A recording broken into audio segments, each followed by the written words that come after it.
Guys, welcome back to channel the couple skip. तो बहुत दिनों के बाद मैं आ चुकी हूँ वीडियो पर रिएक्शन लेके। आप लोग भूल तो नहीं गए हो ना?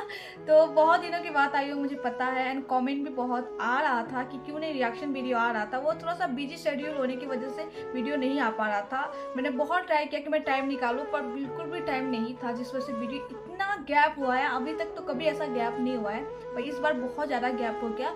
पर आप डोंट वरी, अब बैक टू बैक सॉन्ग पर रिएक्शन आते रहेगा। और जिनका कमेंट सबसे ज़्यादा आया है वो एमडी शमशाद जी है। Thank you so much. आप इतना ज़्यादा कमेंट करते थे और मुझे देखने तक का टाइम नहीं होता था, जिस वजह से मैं देख नहीं पाई। और आपका देखा मैंने, इतना ज़्यादा आपने कमेंट किया, इतना ज़्यादा, और इतना मतलब बहुत खुशी भी हो रहा था और थोड़ा सा दुख भी लग रहा था कि मैं वीडियो बना नहीं पा रही हूँ। पर डोंट वरी, अब मैं बैक टू बैक आपके गाने पर रिएक्शन लेते आऊँगी। आज मैं फिर से आ चुकी हूँ केसारी जी के सॉन्ग पर रिएक्शन लेके। एंड आई नो ये सॉन्ग बहुत पहले आ चुका था, पर क्या करूँ, मुझे टाइम ही नहीं मिल रहा था बनाने के लिए। तो फाइनली आज बनाने जा रही हूँ। और गाने का नाम है चांदी के कटोरे। चांदी के कटोरे, ये गाने का टाइटल है। ये कैसा टाइटल है वो तो देखने के बाद पता चलेगा। चलिए गाना स्टार्ट करते हैं।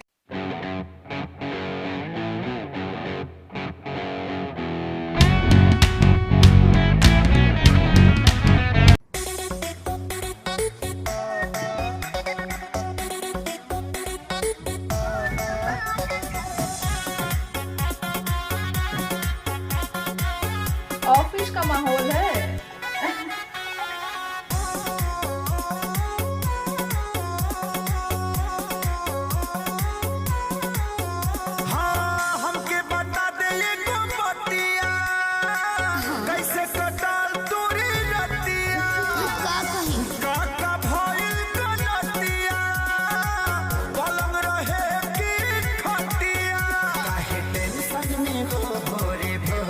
बता दो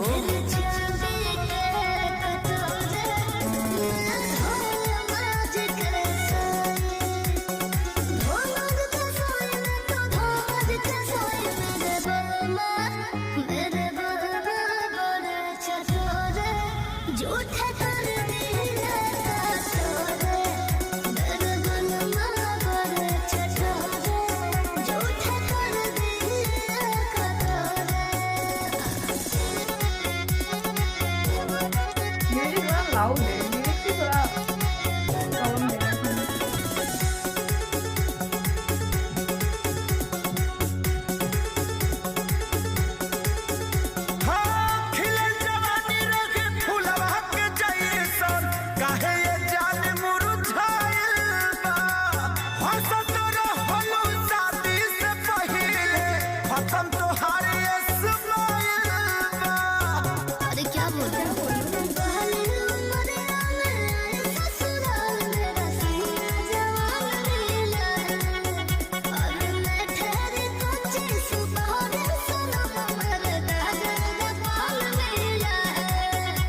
से भाई मधेस गोरे गोरे बोलो बेबी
बताओ ना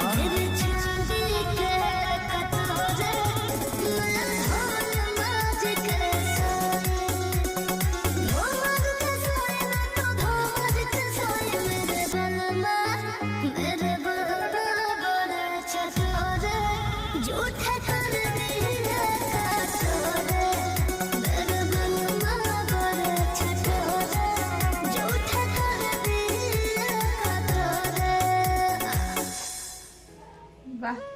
बहुत ही अच्छा ही सॉन्ग था।